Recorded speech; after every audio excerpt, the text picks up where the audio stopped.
Hello Watch Wanderers and welcome to another One Chapter at a Time.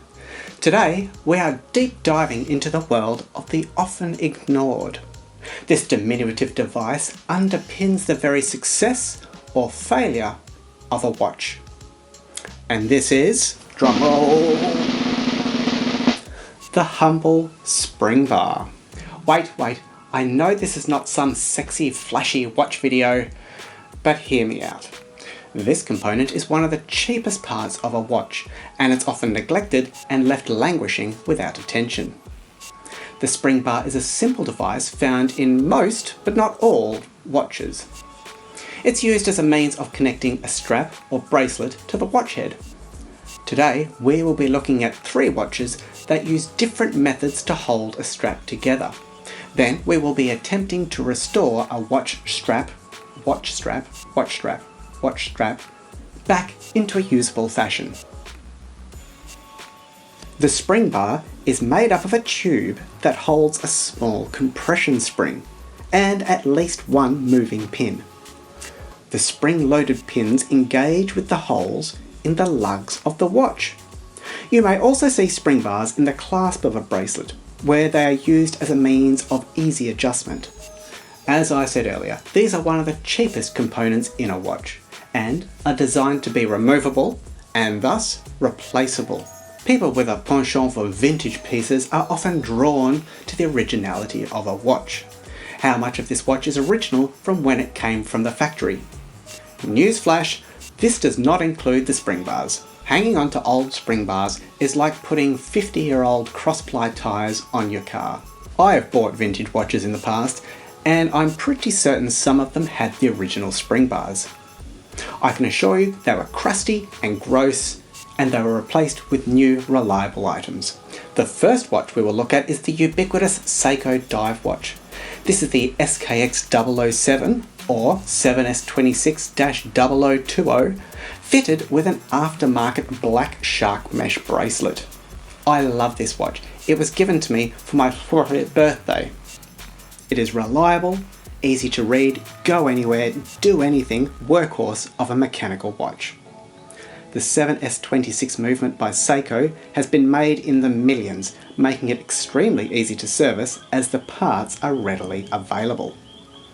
It features a 40-hour power reserve and an oscillating frequency of 21,600 beats per hour. I have worn this watch on many aquatic adventures and it is confidence inspiring. This Seiko uses the aforementioned spring bars to hold the strap to the watch head.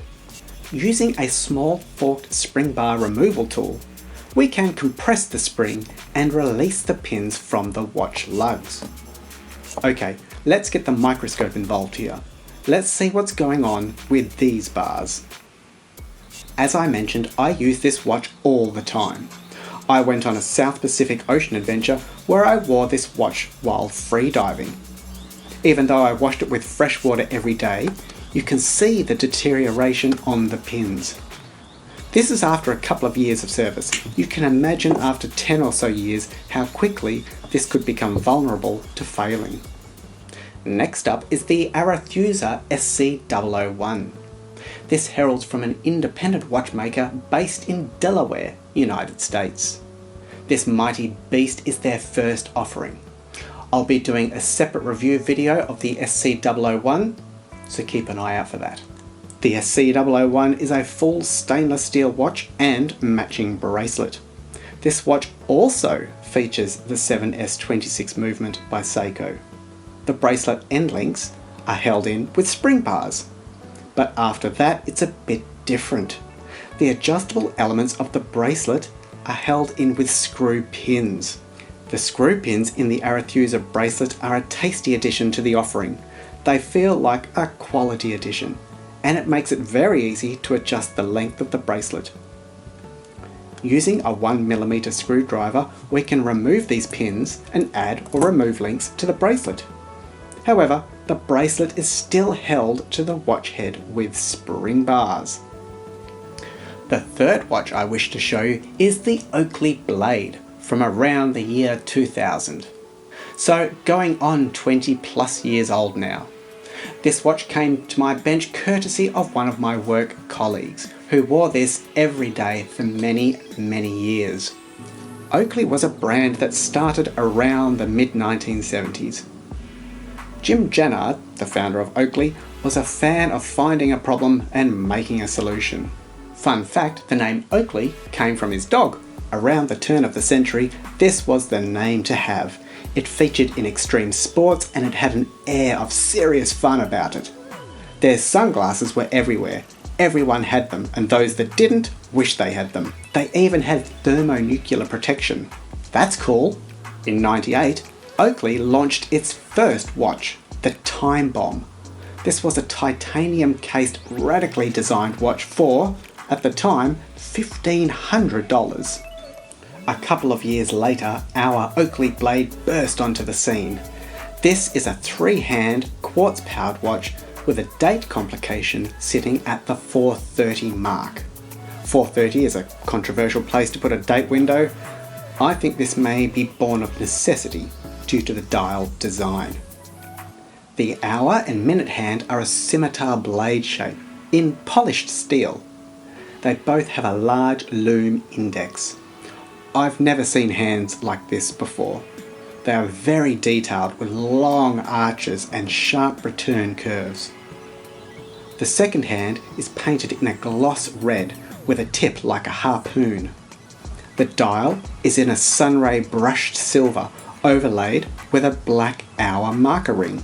The hour markers, as you can see here, also follow this curved blade shape. I imagine a French curve was heavily used in the design of this timepiece.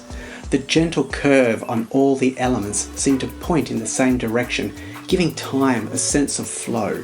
Further to this are the simple large O at the 12 o'clock position and the name Oakley. The only other text at the 6 is Swiss made. This text is almost the same size font as the brand name. This must have been an important distinction for Oakley to make at the time. I do love the overall lack of text on the dial. There is enough going on without cluttering it up with superfluous jibber jabber. Oakley at this time was very much the American brand. On the case back, it proudly states that this was designed in the USA, but Swiss made. The stainless steel case follows the same form of the dial. It is a fantastically textured case, almost retro-futuristic feeling now. It has these big cutouts in the stainless steel that are filled with a hard rubber to make up the rest of the case. It's like looking at a circular saw blade. The end links are especially cool. They have 3 facets making up this compound curve in a very unique shape. I can't say I've seen anything like this before. You may think your Gerald Genter inspired watch is cool with its integrated bracelet. This is next level. Apart from a flat battery, this has a strap that is quite literally falling apart. This watch is slightly different to others I have mentioned today. To attach the strap to the watch head are stainless steel pins that are friction fit in place with a tube. There are no spring bars in this watch. The individual elements of the strap are also held together via this 2-piece pin and tube system. The pin and tube system is a similar idea to the spring bar in that the pin sits in a hole to hold the parts together, but it does not employ springs to hold it in place. Instead, it uses a tube with an indent to hold a pin with a ring ground into it. As the pin is inserted into the tube, the indent meets up with the ring and it's held together. These pin and tube systems are quite commonplace with luxury brands like Omega. As you can see, the strap is in pieces due to the pin and tubes having failed over time. Let's have a closer look at them. This seems to be common with all the pins on this watch. You can see here there is a deep step on the end of the pins. This is wear. As the pin is in constant rubbing with the hole in the bracelet, the pin is slowly worn away. This is not a bad thing. As I said, the pins and spring bars are meant to be replaceable. and it is better to have a pin that is made from a softer material than the bracelet, so the majority of the wear is on the pin and not the hole in the bracelet. Further to this, if we look at the fitment between the pin and the tube, the pin simply slides through it. The tube has worn so the indent no longer holds the pin in place. It would be great if we can just replace these two components. However, I have scoured watchmaking suppliers and been on the interwebs, and these tubes are just not made anymore. This tube has an outer diameter of 1.1 millimeters and an inner diameter of 0.9 millimeters. The tube length is 16 mil. The longest I could find was 12 millimeters, and this is no good. The tube needs to be the full length of the inside section of the bracelet. Okay, the next problem, the pins. The pins are 22 millimeters in length with an outer diameter of 0.9 millimeters. Luckily, I can find these at a shop in the US. I went ahead and ordered a few. But what to do with these 16 millimeter tubes? Well, I propose we make some. It was a bit of a mission to find the correct size tube, but we got there after 3 suppliers. Now that we have the tube stock, we need to apply an indentation, then cut them to length. The next challenge is how to apply an indentation in this stainless steel tube. The first method I tried was to use a pipe cutter, but I simply couldn't apply enough pressure onto the tube to make the indentation. After some experimentation, I found the use of a hammer and a very fine chisel will make the mark. I've made up this jig out of man-cave detritus. It has an angle for holding the tube and a piece of timber for securing the tube against the corner of the angle, holding it secure. Next is a small gap that has been made only wide enough to hold the blade, and a small mark scribed in to show 8 millimeters, half the length of the desired tube. I'll use my best hammer and I'll set it from coarse to fine.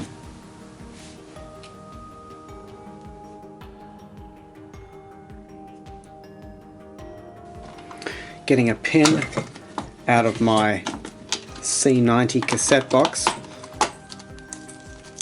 that we will use to test.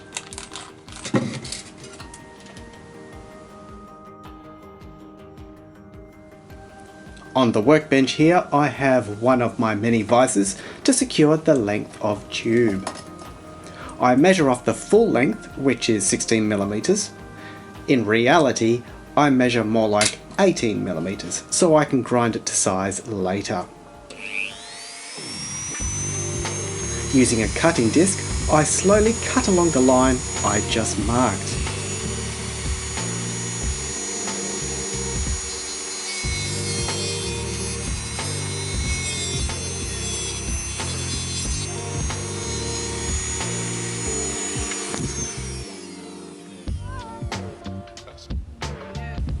This is the oversized tube ready for grinding down to size.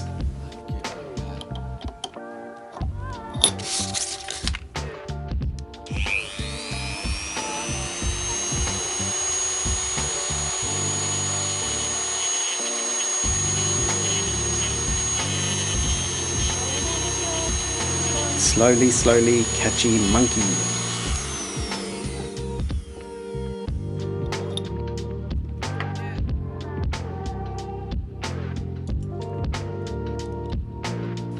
Employing whiz calipers here to check the length from the indent we made to the outer edge. This being half the total length, of course.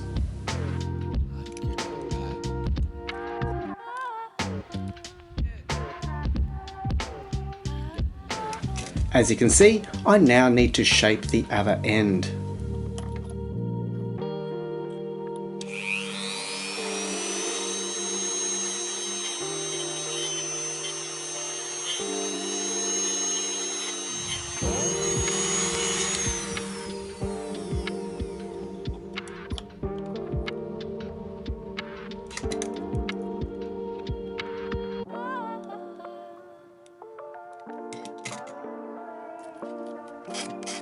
A light sand with sandpaper to deburr the edges after the grinding wheel.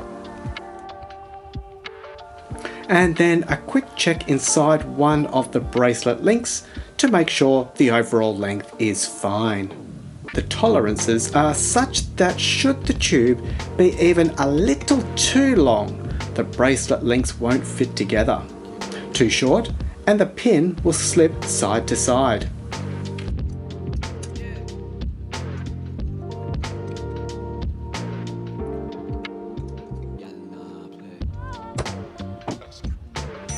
And repeat another 19 times. Make the indent, cut to a rough length and grind to the correct length. Measure. Grind as needed. Lightly sand, check again, and then check again, and then check again, and then on to the next one.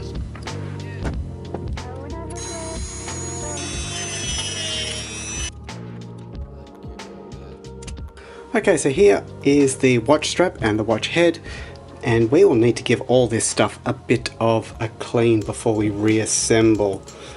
Alright, let's see what we can see here. Look at all that arm cheese. Let's switch to arm cheese cam and get a bit of a close-up here. Classy.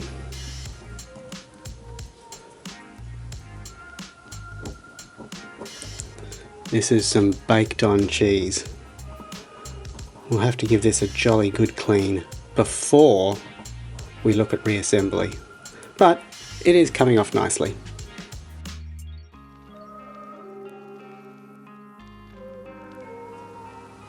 Next is to completely dismantle all the links in the bracelet.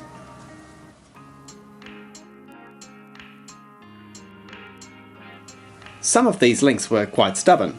With hindsight being 2020, I could have soaked these parts in a solvent to help free up the pins.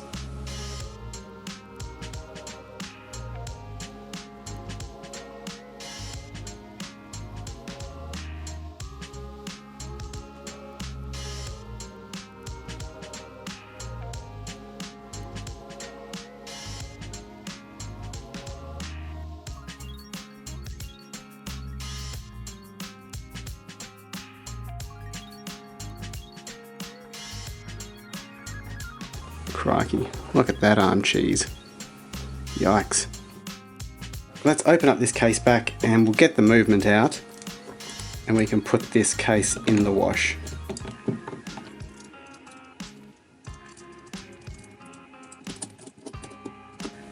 The screw case back was easy to remove, providing clear access to this rather nice quartz movement.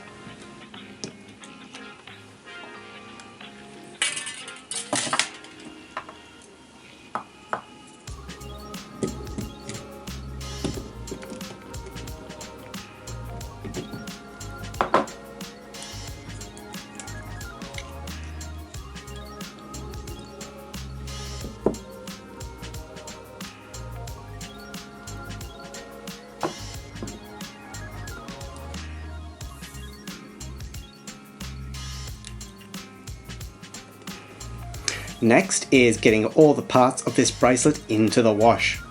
All the parts are in a basket and submerged in a solvent to break down and wash away all the years of dirt. The ultrasonic does an amazing job of getting into all the nooks and crannies, which leaves me with nice clean parts ready for reassembly.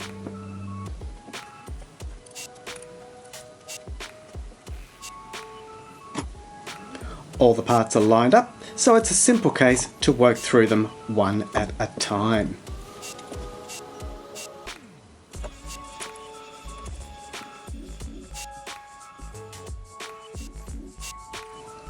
The tube is inserted into one link, which slots into the next link, and the pin is inserted and holds them all together. It's a fine fit, and I use my watchmaker's hammer to get the pins through. And lastly, a small pin pusher to push the pin home.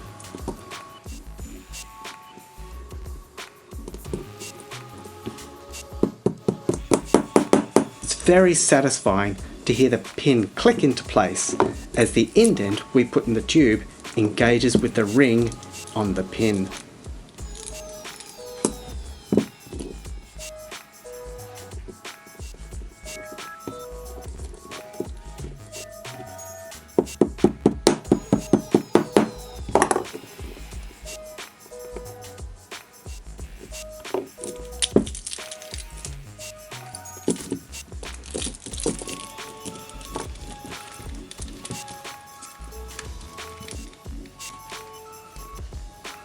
Next up are the rubber gaskets.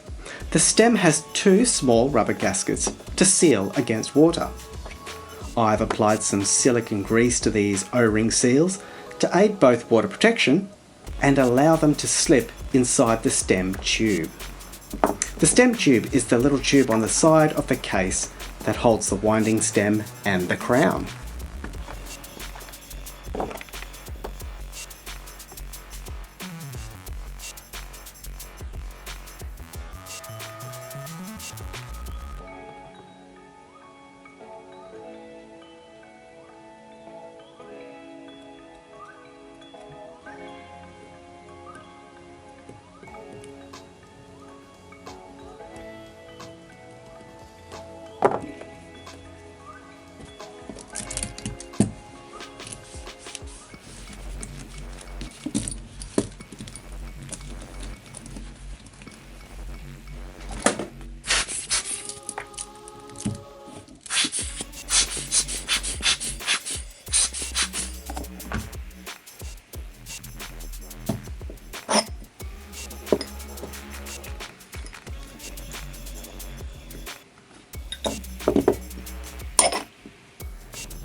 The movement with its new battery slips into the case easily.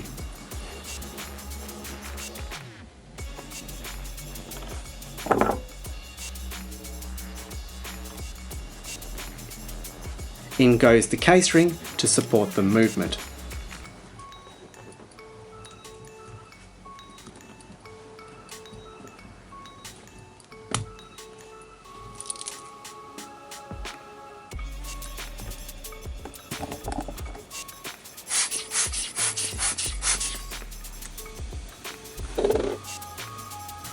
Screw on the case back and we're almost done.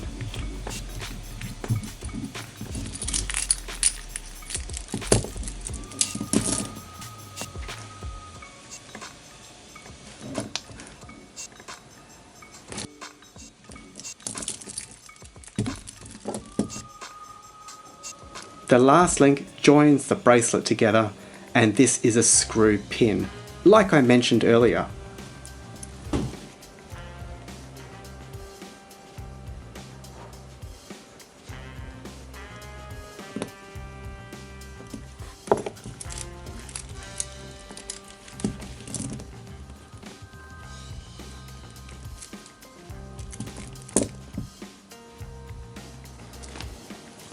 And there we have it on the wrist.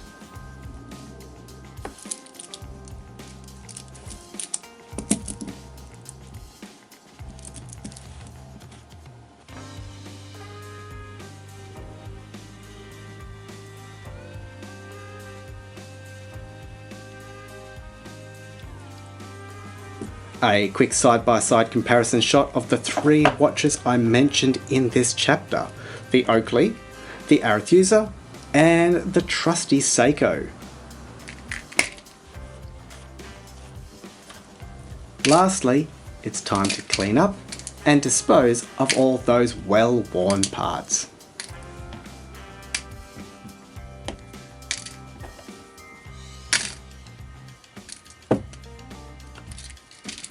Well, there we have it, a nice little bracelet restoration of this iconic watch from the turn of the century. I don't have the tools, or the skills for that matter, to fully restore this watch, but I don't think it needs it. All that was required was to strip it down and give it a thorough clean. The wear on the bracelet and case is very consistent, so nothing really stands out here. And I don't think there's any need to polish out the life this watch has led. The mixed materials that goes into making the case of stainless steel and rubber does make it a challenge to restore. Eventually, the rubber will break down and turn back into dinosaurs. This will present a challenge for the future. When reassembling this watch, I did off camera have to go in and adjust the tubes, or collars, to a snug fit. This was a simple matter of using the jig again and slightly tapping the indent a little further.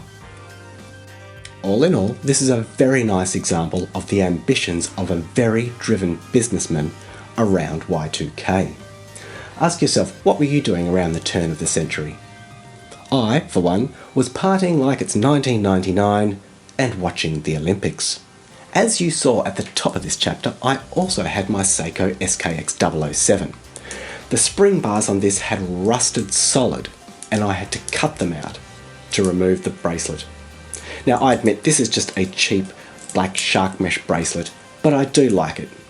I simply replaced the 4 spring bars and this is now ready for another adventure. The moral to this story is to not forget the humble spring bars and pins that are in all of your watches. They have a hard life and usually get exactly 0 attention. If you want to keep your watch as original as possible in the hope that one day it will increase in value to the point where you can retire off the sale, don't. Just wear the watch and maintain it. Thanks again for watching and I look forward to seeing you in the next chapter.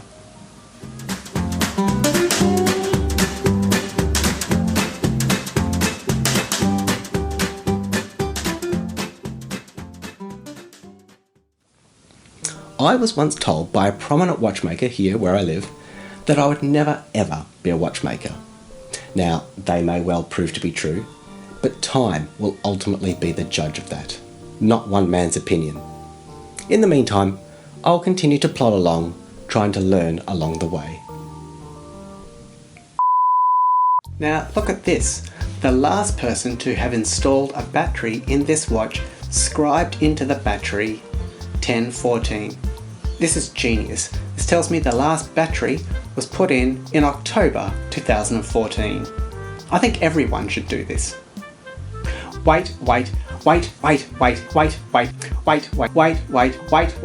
Today we will be looking at 3 watches that use different methods to hold the strap together.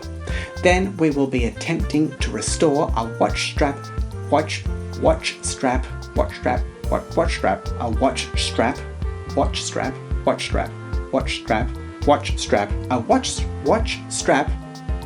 back into a usable fashion.